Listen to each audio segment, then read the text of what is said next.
Hello दोस्तों, मैं सरिता अपने चैनल हिंदी ज्ञान में आपका स्वागत करती हूँ। आज का हमारा विषय है प्रत्यय। प्रत्यय दो प्रकार के होते हैं। पहला है कृत प्रत्यय, जिसके बारे में हमने पिछले वीडियो में बताया था।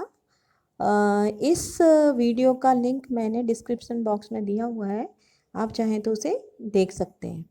दूसरा है तद्धित प्रत्यय, जिसके बारे में आज हम जानेंगे। तद्धित प्रत्यय लगाकर हम अपत्यवाचक, संबंधवाचक, भाववाचक,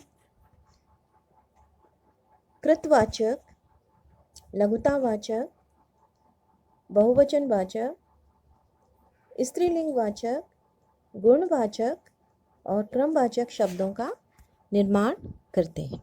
वे प्रत्यय जो संज्ञा अथवा सर्वनाम, विशेषण अथवा अवयव के अंत में जुड़कर नए शब्दों की रचना करते हैं, उन्हें तद्धित प्रत्यय कहा जाता है।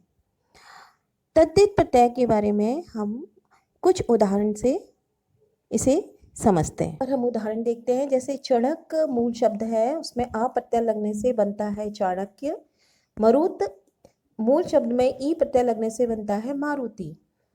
तो ये अ और जो ई प्रत्यय है ये अपत्यवाचक प्रत्यय कहलाते हैं। और ये पंजाब एक मूल शब्द है, उसमें ई प्रत्यय लगने से बन गया है पंजाबी। चाचा में एरा प्रत्यय लगने से बन गया है चचेरा। ये ई और एरा जो प्रत्यय लगे हैं ये संबंधवाचक शब्द बनाते हैं। जैसे पंजाब का संबंध पंजाबी, चाचा का चचेरा, मामा का ममेरा, ऐसे जो शब्द होते हैं ये संबंधवाचक प्रत्यय कहलाते हैं।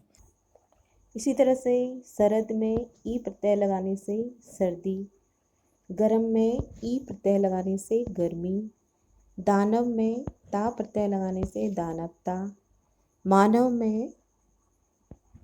में ता प्रत्यय लगाने से मानवता। ये ई और ता प्रत्यय लगाकर जैसे सर्दी, गर्मी, दानवता, मानवता या घबराहट, खिलखिलाहट, लड़कपन, बचपन, ये जो शब्द हैं जो ये प्रत्यय लगाकर जो ये शब्द बन रहे हैं, जैसे पन प्रत्यय लगाकर, ई प्रत्यय लगाकर, आहट प्रत्यय लगाकर जो नए शब्द बनते हैं ये भाववाचक शब्द बनते हैं। तो इस तरह के जो प्रत्यय लगाए जाते हैं इन शब्दों में वे भाववाचक प्रत्यय कहलाते हैं। जोग मूल शब्द में ई प्रत्यय लगाकर जोगी शब्द बना है। पत्र मूल शब्द में कार लगाकर पत्रकार बना है। दुकान में दार प्रत्यय लगा के दुकानदार शब्द बना है। तो इस तरह से जो ई और ये कार और ये दार जो शब्द हैं, इनसे जो इन प्रत्ययों से जो नए शब्द बने हुए हैं ये कर्तवाचक प्रत्यय कहलाते हैं। हम कुछ और उदाहरण देखते हैं, जैसे खंड में इत प्रत्यय लगने से खंडित हुआ, पीड़ा में इत प्रत्यय लगाने से पीड़ित बनता है, तपस्या में वी प्रत्यय लगाने से तपस्वी बनती है, मेधावी में वी प्रत्यय लगाने से मेधावी शब्द बनता है। अब ये जो इत और वी शब्द लगाकर वी प्रत्यय लगाकर जो शब्द बने हैं ये जो शब्द हैं ये गुणवाचक प्रत्यय कहलाते हैं। अब दूसरा, जैसे बाल में आ प्रत्यय लगाने से बाला बना, बाल पुल्लिंग है, इसमें आ प्रत्यय लगाने से बाला स्त्रीलिंग शब्द बन गया। ये शिष्य पुल्लिंग है, इसमें आ प्रत्यय लगाने से शिष्या स्त्रीलिंग शब्द बन गई। मौसा पुल्लिंग शब्द है, इसमें ई प्रत्यय लगाने से मौसी स्त्रीलिंग शब्द बन गई। लड़का पुल्लिंग है, इसमें ई प्रत्यय लगाने से लड़की स्त्रीलिंग शब्द बन गई। तो इस तरह के जो प्रत्यय हैं वे स्त्रीलिंग वाचक प्रत्यय कहलाते हैं।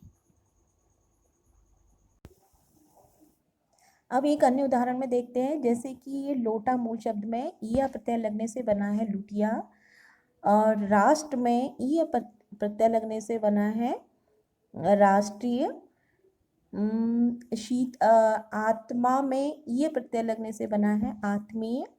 शीतल में ल प्रत्यय लगने से बना है शीतल, और ये गुना, तीन मूल शब्द है, गुना लगने से बना है तिगुना। चार में गुना प्रत्यय लगने से बना है चार गुना। दो में सरा प्रत्यय लगने से बना है दूसरा। तीन में सरा प्रत्यय लगने से बना है तीसरा। अब यहाँ पर जो इया और जो लुटिया, खटिया, जो इस तरह के जो शब्द इया प्रत्यय लगाकर बने हैं, ये गुणवाचक, ये लघुतावाचक प्रत्यय कहलाए हैं। और इसी तरह से जो राष्ट्रीय या आत्मीय, जो ऐसे वाले शब्द बने हैं, और या ये शीतल ल प्रत्यय लगा है, ये जो हैं ये गुणवाचक प्रत्यय कहलाते हैं, गुणवाचक प्रत्यय कहलाते हैं। इसके अलावा जैसे ये तीन गुना, चार गुना, दूसरा, तीसरा, ये क्रम से बता रहे हैं, इसे हम क्रमवाचक प्रत्यय कहेंगे। हिंदी में कुछ ऐसे भी प्रत्यय हैं जिनको अंत में, शब्दों के अंत में लगाने से वो बहुवचन बन जाते हैं। जैसे बाल में ए प्रत्यय लगाने से वो बालाएं हो जाता है। कन्या में ए प्रत्यय लगाने से वो कन्याएं बन जाता है। लकड़ी में अगर या प्रत्यय लगाते हैं तो वो लकड़ियाँ बन जाते हैं। लड़की में यदि हम या प्रत्यय लगाते हैं तो वो लड़कियां बन जाता है। तो इस तरह से बालाएं, कन्याएं, लकड़ियाँ, लड़कियाँ, ये जो शब्द होते हैं ये या ए प्रत्यय लगाकर बहुवचन शब्द बनाते हैं। इसके अलावा कभी कभी दो प्रत्ययों का भी एक साथ में प्रयोग किया जाता है। जैसे ये शीतलता एक शब्द है, शीतलता, इसमें देखो शीत मूल शब्द है, उसमें ल और ता दोनों प्रत्यय लग गया, तो शीत में ल और ता प्रत्यय लगने से बन गया शीतलता। ये राष्ट्र एक शब्द है, उसमें ई और ता प्रत्यय लगने से ये हो गया राष्ट्रीयता। स्व एक मूल शब्द है, उसमें देश और ई प्रत्यय लगने से हो गया स्वदेशी।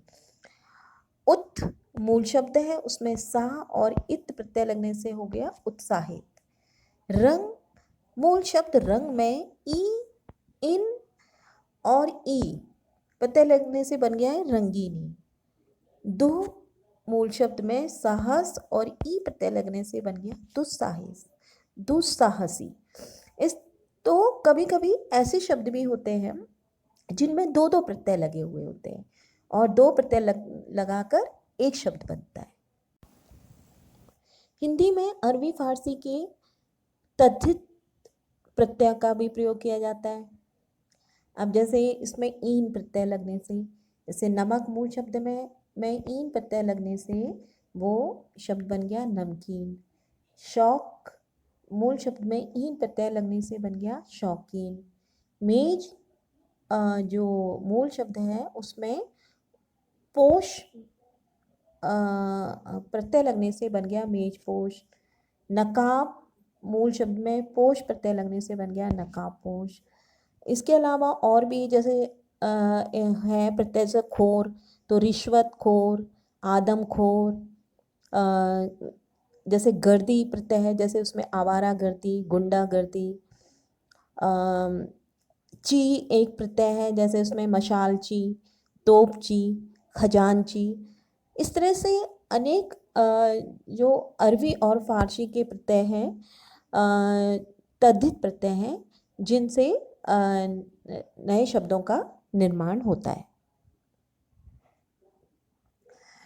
तो उम्मीद करती हूँ आज आपको काफ़ी समझ में आया होगा प्रत्यय के बारे में, कि प्रत्यय कई तरह से प्रत्ययों का होते हैं जिनका हम हिंदी में प्रयोग करते हैं।